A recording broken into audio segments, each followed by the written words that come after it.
Saudações, Dux e Duques Tricolores. Aqui quem fala é Duque Tricolor.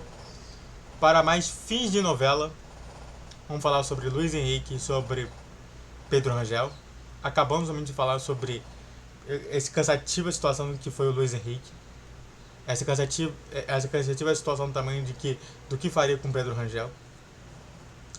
Aqui no canal quase não falei nada de Pedro Rangel, mas estava assim dessa maneira. Então, sente no sofá ou na poltrona, deite na cama, relaxe, me escute e entre no meu divã. Bom, a resposta é simples. Luiz Henrique não irá mais para o Fluminense. O Fluminense até mesmo fez uma proposta que deixou na mesa dele, do Bet, e que não vai a história, a proposta foi recusada. O Bet falou que não venderia para nem prestaria para nenhum time brasileiro. Até porque vender para time brasileiro significa você vender mal. Isso é importante falar. E também significa que o jogador não está mais apto a jogar no futebol europeu. Diversas vezes eu falo sobre isso. Sobre a construção do que é um jogador europeu, do que é um jogador brasileiro, então, e as suas diferenças. A gente vende jogadores jovens por conta disso. Por conta dessa construção que se tem do jogador do futebol brasileiro. E de fato, vender para o brasileiro significa recuar completamente de tudo que você estava se propondo naquele momento. E aí, de fato, né, a gente tem que pegar aqui a minha análise, que é importante anunciar, que é, segundo os jornais, ele valeria 20 milhões de dólares. Porque não sabe, né, a moeda mais utilizada para compra e venda de jogadores é o dólar. A única coisa importante que aí vem da pergunta da minha análise aqui, ele vale tudo isso? Porque o que acontece? Fica caro pra mim, e também pra qualquer um, que não vale tudo isso. O Luiz Henrique é um jogador até interessante, é importante pro Fluminense, mas pelo valor que estava se propondo, que era na casa de 20 milhões, que seriam umas contratações mais caras do Fluminense e mais caras de outros times brasileiros, falaria justamente que então o Luiz Henrique é de nível Romário, Ronaldo Gaúcho, e não é assim que acontece. Ele não é esse nível.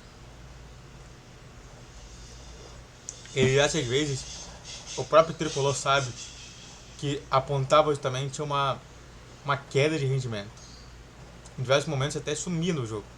E não é à toa que em diversos momentos ele era colocado como reserva. Até mesmo no lugar do Matheus Martins e do John Arias, como ponte. Ele ficava de fora. Então, não é um jogador que realmente essa precificação que o Bet fez é a precificação real.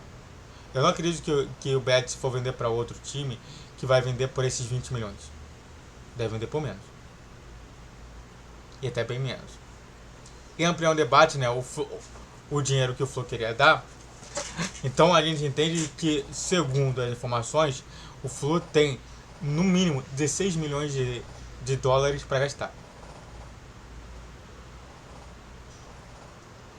Pega 8 milhões de dólares, compra um ponta, pega outros 8 milhões de dólares, pega um outro ponto. E nada disso justifica somente uma outra coisa sem ser isso. Hoje o Fluminense ele tem a obrigação moral, ainda mais pelo que ele mostrou pelo Luiz Henrique, que ele tem condições sim de contratar dois pontas de peso, que vale justamente 8 milhões de dólares. Chega de 35 milhões de reais.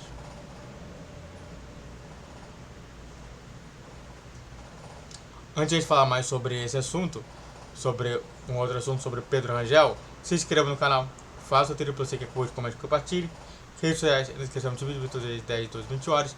Pix na tela. Vamos continuar a falar mais sobre Fluminense. Bom, uma outra ponta também ali, que também era novela, se tornou diversas vezes novela do Fluminense, foi a questão do Pedro Rangel. Visto que já se tinha contratado o Vitor Eudes. O próprio Fábio também veio. E agora com o Felipe Alves a pergunta que todo mundo fazia e o Pedro Rangel? Como é que fica nosso goleiro da base tricolor? E de fato, a resposta veio logo em seguida. Foi até interessante que Pedro Rangel é emprestado pelo Atlético Goianiense. O Pedro Rangel precisa ganhar rodagem. O Atlético Goianiense estava querendo um goleiro, juntou os dois e realmente calhou justamente numa união muito legal entre os dois. É claro também que a gente tem que fazer uma mini análise rápida, né, já que eu já falei sobre esses dois, que é sobre Vitor Eudes e Felipe Alves. Vitor Eudes, no único jogo que a gente pôde ver dele e que diversas vezes eu questionei sobre por que ele não entrava em campo, ele entrou em campo e eu entendi do porquê ele não entra em campo. Ele é um jogador, ele é um goleiro de nível mediano para baixo.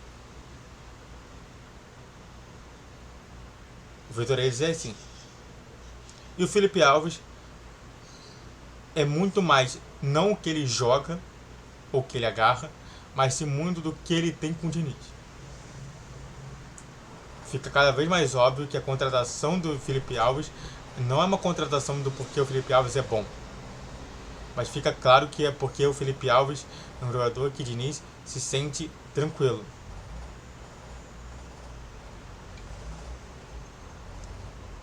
E de fato, é o Diniz. A gente vai ter que aguentar isso tudo.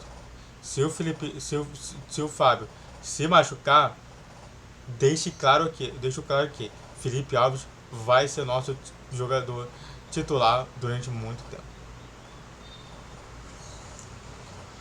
Para finalizar, né, o ampliando debate, né, sobre como é que eu acho que ele vai, o que eu acho que ele vai ser o Pedro Rangel, eu vou dar uma olhada aqui com vocês sobre a página do Atlético Goianiense.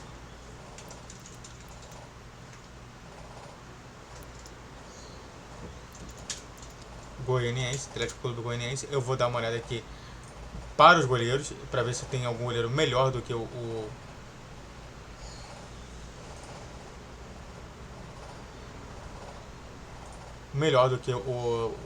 local, né? Você tem o Ronaldo, o Eduardo, o Pedro Rangel e o Emerson Júnior. Ou seja, na minha concepção, o Pedro Rangel é melhor do que todos esses. Ou seja, o que eu acredito que ele vai ser o titular do elenco do Atlético Goianiense.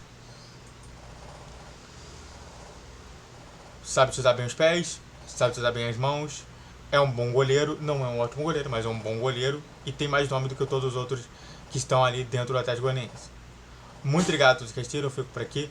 Se inscreva no canal, faça o triplo Z de acordo com o médico que eu compartilhe.